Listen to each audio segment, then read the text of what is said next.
Good afternoon विद्यार्थियों।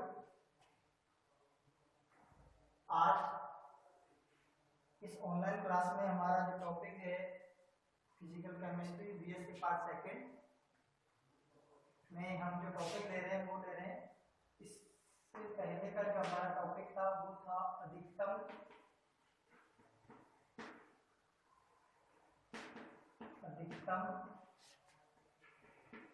कार्य एवं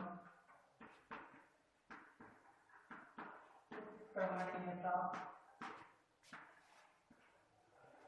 शर्त।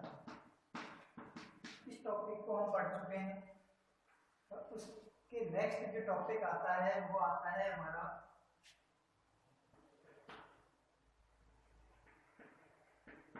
उत्क्रमणीय एवं अनुत्क्रमणीय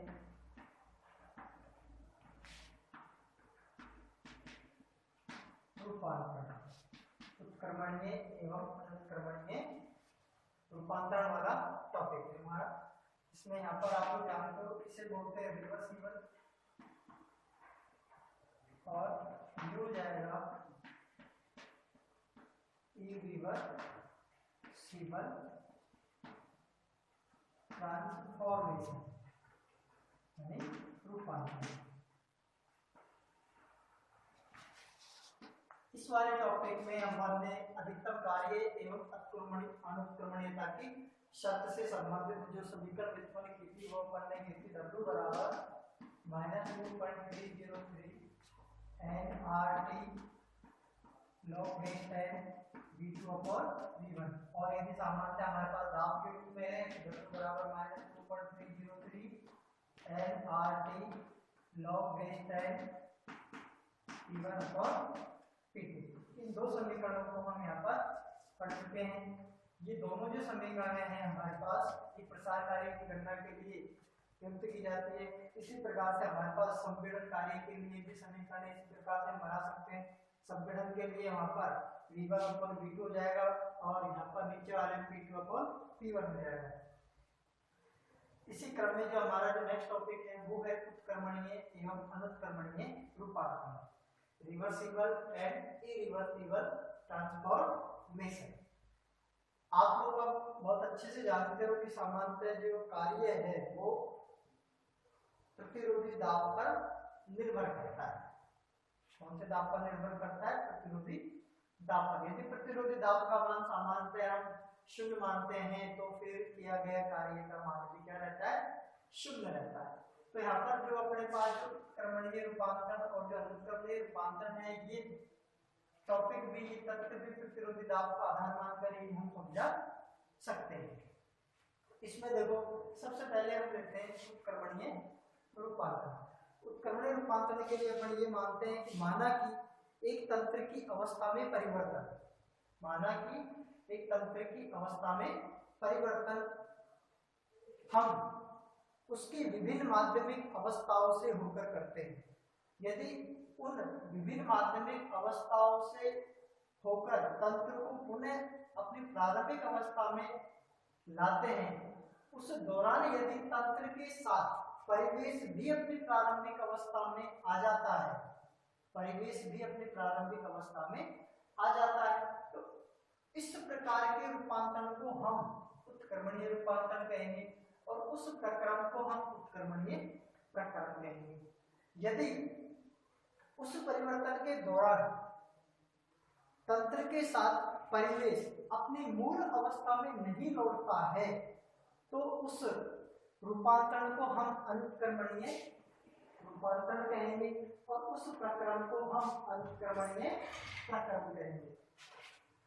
इसके बाद अपन ये देखते हैं कि सामान्यतः उत्क्रमणीय जो रूपांतरण है वो तब संभव होते हैं जब प्रतिरोधी दाब का मान गैस के दाब से, प्रतिरोधी दाब सामान्यतः आप लोग बहुत अच्छे से जानते हो कि प्रतिरोधी दाब को हम PA से व्यक्त करते हैं और गैस का जो दाब है, गैस का जो दाब है उसको अपन सामान्यतः P से व्यक्त करते हैं।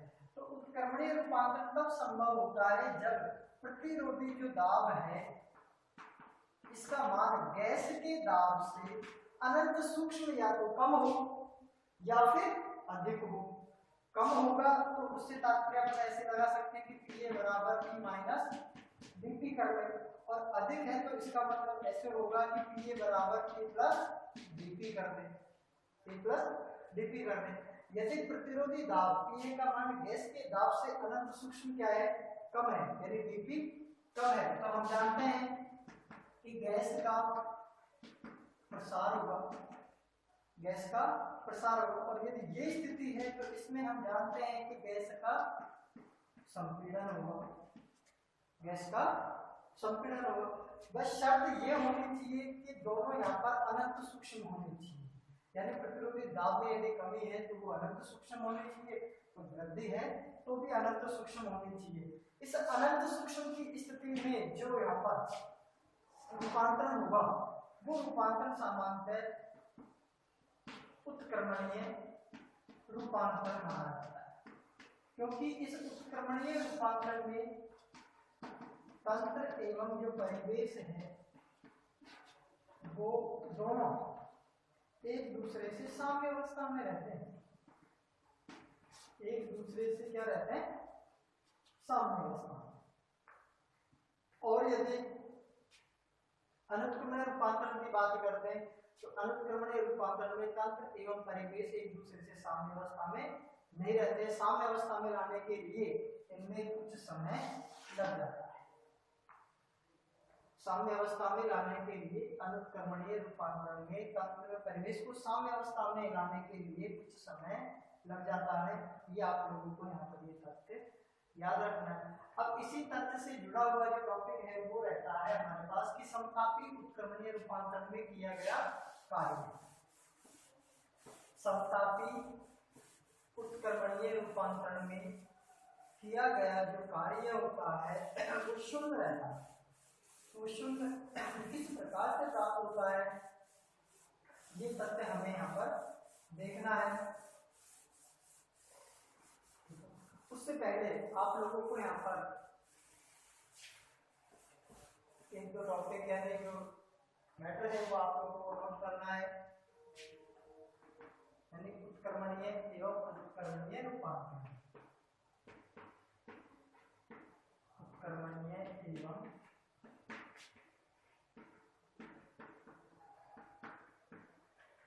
अनुत्क्रमणीय रूपांतरण। इसमें पहला पॉइंट बनाते हैं कि माना तंत्र की अवस्था में परिवर्तन, माना तंत्र की अवस्था में परिवर्तन उसकी माध्यमिक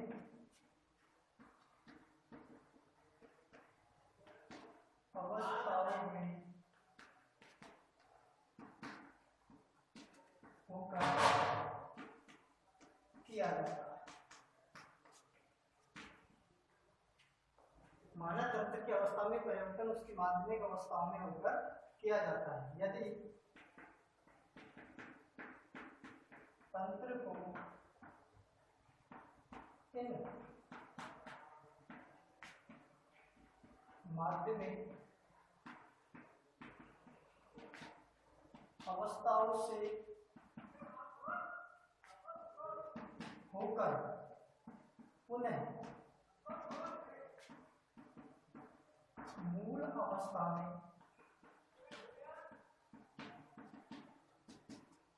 लाया जाता है,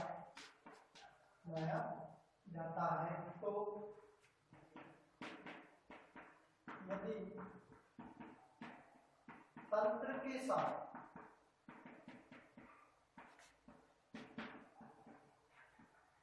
परिवेश भी अपनी मूल अवस्था में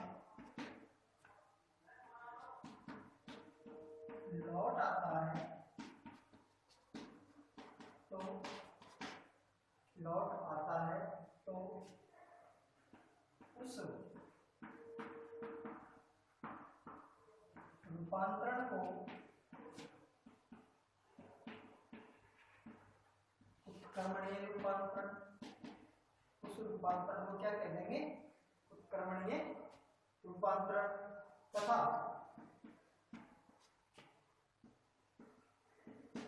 प्रक्रम को उत्क्रमणीय प्रक्रम कहते। ये डेफिनेशन हो जाएगी किसकी? उत्क्रमणीय रूपांतरण की या उत्क्रमणीय प्रक्रम की। इसी प्रकार नेक्स्ट में अपन लिख सकते हैं कि यदि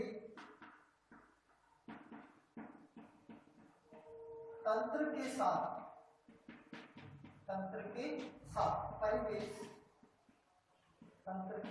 परिवेश अपने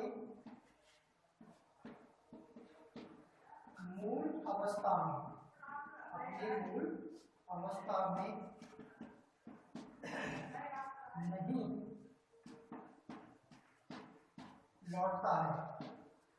नहीं लौटता है तो ऐसा रूपांतरण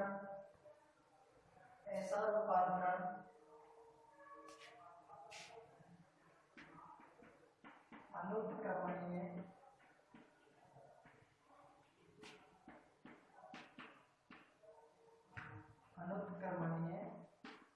रूपांतरण तथा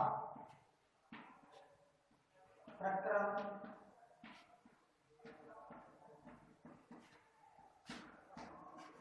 अनुत्क्रमणीय प्रक्रम कहलाता है। तो यहाँ पर ये दोनों जो रूपांतरण है, दोनों जो प्रक्रम है, उनकी सामान्य डेफिनेशन लिख देते हैं। अब यहाँ पर लिखते हैं कि उत्क्रमणीय रूपांतरण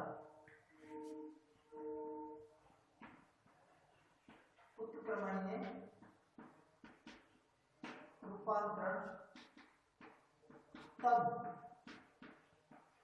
संभव है जब प्रतिरोधी दाब यानी PA, प्रतिरोधी दाब PA गैस के दाब P से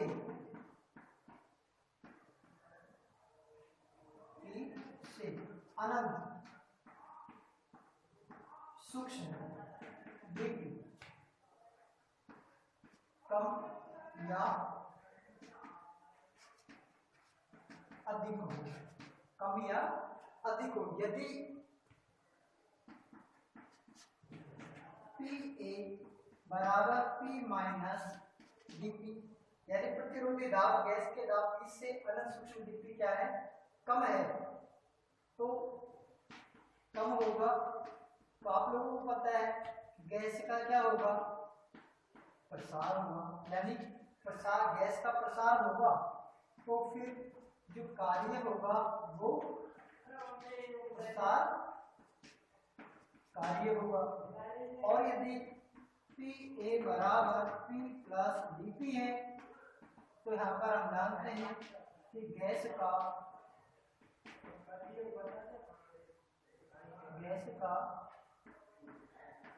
संपीड़न होगा, संपीड़न होगा तो हम ये भी जानते हैं कि संपीड़न कार्य होगा। क्या हो जाएगा? संपीड़न कार्य हो जाएगा। ठीक है। अब देखो ये दोनों जो कार्य होते हैं, ये दोनों कार्यों में तंत्र और परिवेश ये साम्य अवस्था में रहते हैं। ये दोनों किस अवस्था में रहते हैं? साम्य अवस्था। जबकि अनुत्क्रमणीय रूपांतरण में तंत्र और जो परिवेश होते हैं वो साम्य अवस्था में नहीं रहते हैं। यानी ये तो हो जाएगा हमारे पास उत्क्रमणीय रूपांतरण में साम्य अवस्था रहेगी तंत्र और परिवेश के मध्य में, और जबकि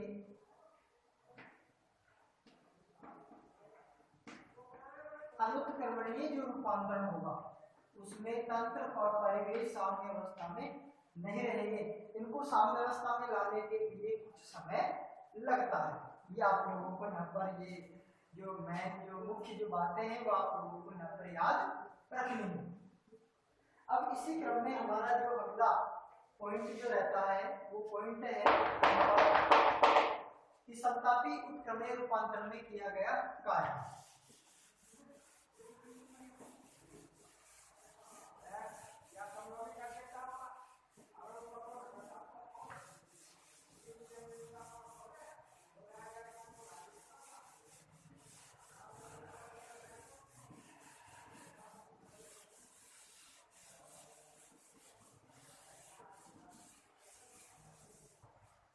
समतापी उत्क्रमणीय रूपांतरण में किया गया कार्य।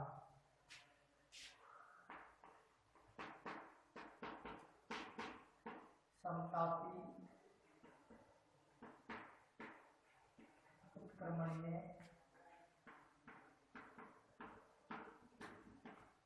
रूपांतरण में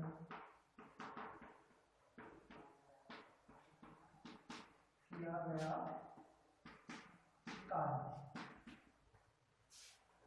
देखो समतापी उत्क्रमणीय रूपांतरण में किया गया कार्य सामान्यतः हम जानते हैं प्रतिरोधी दाब पर निर्भर करता है। तो इसके लिए अपन ये कहते हैं कि माना गैस का दाब प्रतिरोधी दाब के बराबर है। गैस का दाब प्रतिरोधी दाब के बराबर है, अर्थात PA बराबर PA। अब यदि स्थिर ताप पर इस गैस को V1 आयतन से V2 आयतन तक क्या करें अपन प्रसारित करते हैं, और इसी परिस्थिति में गैस को V1 आयतन से लेकर V2 आयतन तक संपीड़ित भी करते हैं। तो देखो वहां पर दो प्रकार के कार्य होंगे, उसको अपन ऐसे लिखते हैं कि माना गैस का दाब P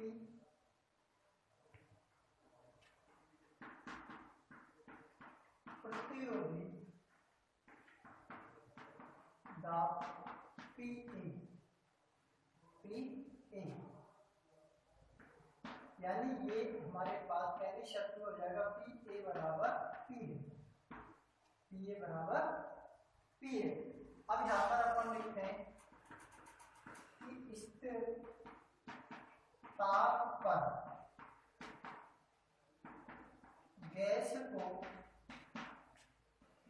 V1 से V2 आयतन तक, V1 से V2 आयतन तक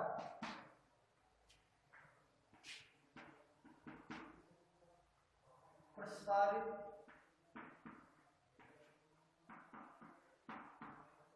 किया जाता है, प्रसारित किया जाता है, और इसी परिस्थिति में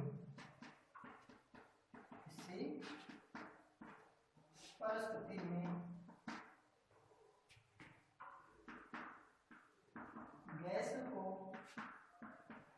V1 से V2 आयतन तक संपीड़ित भी किया जाता है। यानी एक ही परिस्थिति है हमारे पास, स्थिर ताप। स्थिर ताप पर ही गैस को V1 से V2 आयतन तक हम प्रसारित करेंगे, और इसी परिस्थिति में हम गैस को V1 से V2 आयतन तक संपीड़ित भी करते हैं। तो देखो यहाँ पर दो प्रकार के कार्य हो जाते हैं। एक तो हो जाता है हमारे पास W एक्सपेंशन, और एक हो जाता है W कंप्रेशन, यानी प्रसार कार्य और संपीड़न कार्य। अब प्रसार कार्य के लिए अपन यहाँ पर लिख देते हैं V1 से V2 T dV, और इधर लिख देते हैं अपन, देखो यहाँ पर आयतन जो V1 है वो ज्यादा रहेगा और आयतन V2 क्या रहेगा हमारे पास कम। तो यहाँ पर लिख देंगे इंटीग्रल v2 से v1 pd v, ये समीकरण नंबर 1 हो जाएगी, ये समीकरण नंबर हमारे पास 2 हो जाएगी। अब ये देखो पूरा जो है एक रूपांतरण है, उत्क्रमणीय रूपांतरण में जो तंत्र होता है उसकी अवस्था में जब हम परिवर्तन करते हैं तो माध्यमिक अवस्थाओं से होकर यदि परिवर्तन किया जाता है तो वो तंत्र पुनः उन्हीं माध्यमिक अवस्थाओं से होकर पुनः अपने मूल अवस्था में आ जाता है। तो एक प्रकार से चक्रीय रूपांतरण हुआ, तो यहाँ पर चक्रीय कार्य भी संपन्न होगा। तो उस चक्रीय कार्य की गणना हम करते हैं। चक्रीय कार्य यानी W साइक्लिक बराबर W expansion plus W compression. तो W एक्सपेंशन का मान हम यहाँ पर रख देते हैं, समाकलन साइन v1 से v2 pdv plus W compression का मान रखते हैं अपन यहाँ पर v2 से v1 pdv, और ये हमारे पास W cy है, चक्रीय कार्य। अब देखो ये जो टर्म्स होती हैं इनको अपन समान में बढ़ाने के लिए क्या कर देते हैं, W cy बराबर v1 से v2 pdv माइनस इस समाकलन की जो दिशा होती है इसको अपन विपरीत कर लेते हैं। विपरीत करेंगे यानी लोअर लिमिट अपर लिमिट में चली जाएगी और अपर लिमिट है वो लोअर लिमिट में कन्वर्ट करते हैं तो ये माइनस का चिन्ह हो जाएगा। यहाँ पर अपन लिख देंगे v1 से v2 pdv। अब देखो यहाँ पर प्लस और माइनस की टर्म्स आती है इसलिए ये दोनों एक दूसरे से क्या हो जाएंगे, कैंसिल हो जाएंगे। तो यहाँ पर हमारे पास आ जाएगा W cy बराबर 0। ये समीकरण नंबर हमारे पास क्या मान लेंगे अपन इसे 1। अब देखो समीकरण 1 से अपन ये कह सकते हैं कि समतापी उत्क्रमणीय रूपांतरण में किया गया कार्य जो होता है वो 0 होता है, चक्रीय कार्य का मान 0 होता है। लेकिन कार्य में जो अनंत सूक्ष्म परिवर्तन होता है वो 0 नहीं होता है, लेकिन उसको अपन यहाँ पर संपूर्ण कार्य जो चक्रीय कार्य होता है उसका मान अपन यहाँ पर क्या मान लेते हैं 0, यानी अधिकतम होता है। यहाँ पर ये जो 0 आ रहा है इससे तात्पर्य ये है कि चक्रीय रूपांतरण में या उत्क्रमणीय रूपांतरण में किया गया जो कार्य है वो अधिकतम आता है, हमारे पास न्यूनतम नहीं आता है। ये 0 का जो कार्य है वो हमें अधिकतम मानना पड़ता है समतापी उत्क्रमणीय रूपांतरण में। उसके बाद में जो हमारा अगला जो है इसके बाद में समतापी अनुत्क्रमणीय रूपांतरण में किया गया कार्य।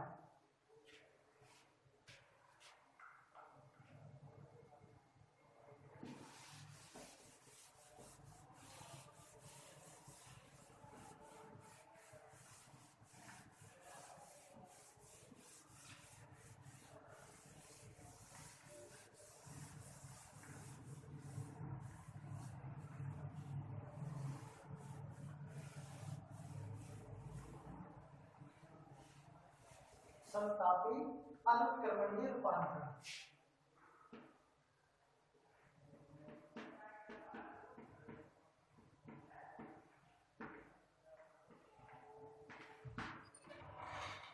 इसे हम नेक्स्ट क्लास में देखते हैं, तब तक आप लोगों को यहाँ पर केवल ये टॉपिक इतना ही याद रखना है। थैंक यू, धन्यवाद।